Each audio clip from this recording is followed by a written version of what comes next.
I want to talk about Kyle Macauley and the recruitment stuff. Hadn't had a chance to talk about it on the pod so far.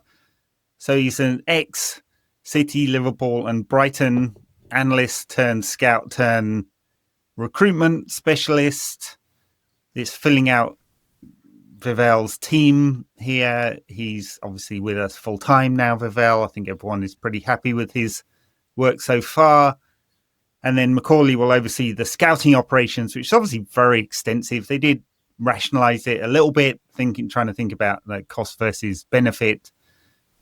But United have been very poor over the years. Not only the top line recruitment of big name players that you didn't need a database of 800 players to go off and sign Aaron Wan-Bissaka, for example, or we've got 10 years of like total failure, basically. In the transfer market, Macaulay will be interesting how they recruit underexploited assets and territories where United have been even worse, basically, just not picking up the gems ever.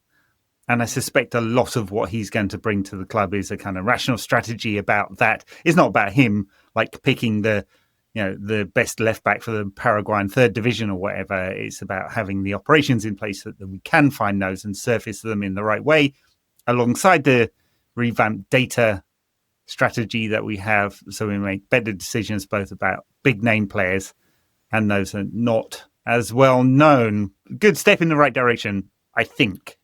Well, yeah, I think it speaks to the model that they want to create, which is those under 23s rolling over players. So even if they don't come into the first team, you're buying a player and probably 4, 5, 6xing their sale price, rolling that profit back into first team investment. So I can understand what they're doing. I think the proof will be in the pudding. So is the decision tree going to change as well? So those decisions are being made that weren't being made previously. Like they weren't even in the race to what City and Chelsea and other clubs were doing, particularly in South America. Christopher Vivell's obviously got really strong ties in Africa. We've seen that already with Siko Kone and Mohamed Darbo, I don't know if he actually ended up signing.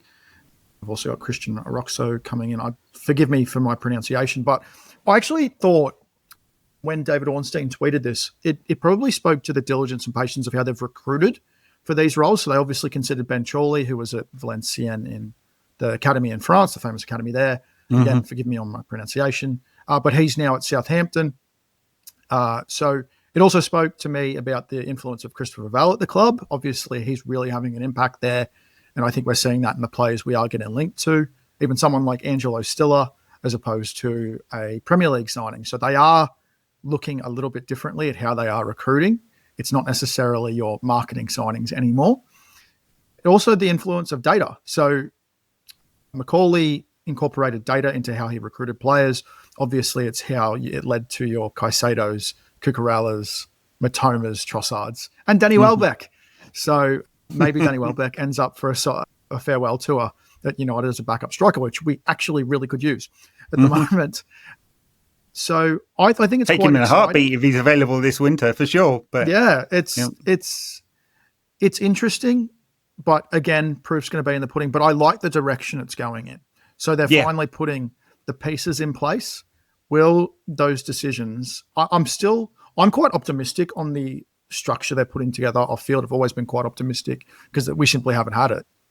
Yeah. But we're not going to see that straight away. You and I spoke about the impact of data previously. I think we're going to see that ramp up significantly into next summer.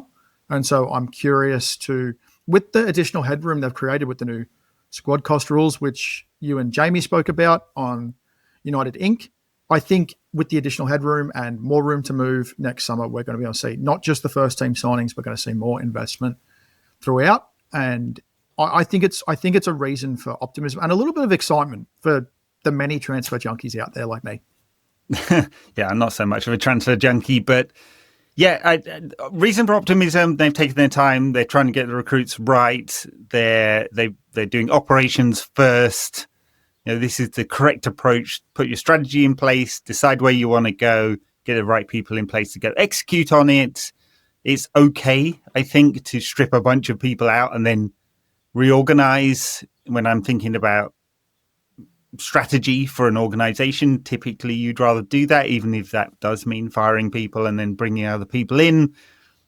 And so I don't mind that kind of top-down view of we'll get the structure right first, and then that's all pointed towards supporting the manager to be the best he can be. It should align with data, and I think they're taking, as far as I understand, they're taking a pretty holistic approach on it. I don't think United will be differentiated. In fact, I'm sure they're not, right? And in a way that Brighton are. Brighton own an analytics company. They create their own raw data, and they have their own proprietary models on top of that raw data, and they supplement it with data from other sources as well. United are not doing that. They're taking effectively public market data, right? You can go to StatsBomb or whoever and buy this data, and everyone else is doing that. And so United have played catch up to get to where everyone else is, but they won't be different or better than everyone else. I'm sure of that. I'm sure Sansoni is a genius. He's head of data at the moment and all of that, but that's not how you build a structure around one person. We'll see what the next step is after this, because they'll know from Mercedes you do get unique and raw data there, and he will presumably know what the gap is. So if I was a Jim, I'd be whipping out my wallet and buying my own data analytics company in order to really be differentiated. If you want to take it a step further, that's for down the road. But I think the idea of you build out the football operations piece under Wilcox, the recruitment piece under Vivell, and the scouting piece under Macauley, and they all roll up into Wilcox and Barada, of course. And the data piece is aligned to all of this. And data has to look at recruitment, performance and analytics, data science on the health side of things.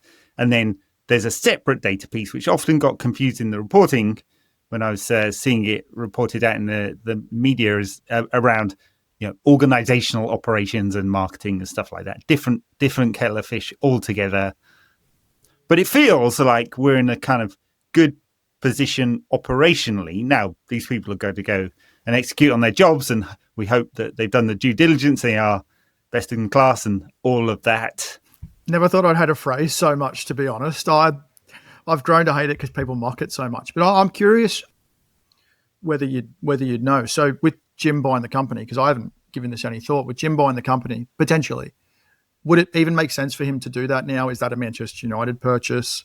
Like, does that go into the valuation of the club? Yeah, no. I mean, I'm being glib. The club should think about what their long-term data strategy is. They either build out a team. It's the raw data input that is the problem, though. So if you're effectively buying a subscription, for want of a better word, to a data fire hose, there's only so much differentiating you can do on that. You really need unique data sets in order to do something different. There's a very long conversation I could go into about how you would do that. I have a bunch of patents in this place and made a bunch of investments. Start doing a data pod soon enough. Oh God, I don't want to. I do enough already. It is an interesting space though, and you can be different, as Brighton have shown, right? And their strategy is not just about getting the best players for Brighton; it's the most value add. And you've seen this in where they buy players, right? So your Lewis Dunks are very different from your Mitomas or whatever it is, right? And the where they think they can get most value. The next step for Brighton will be an interesting one, though. But that's what you need at a club at that revenue level, I suppose you'd say, is you need a point of difference to be able to elevate. Otherwise, you're just in an entirely different race.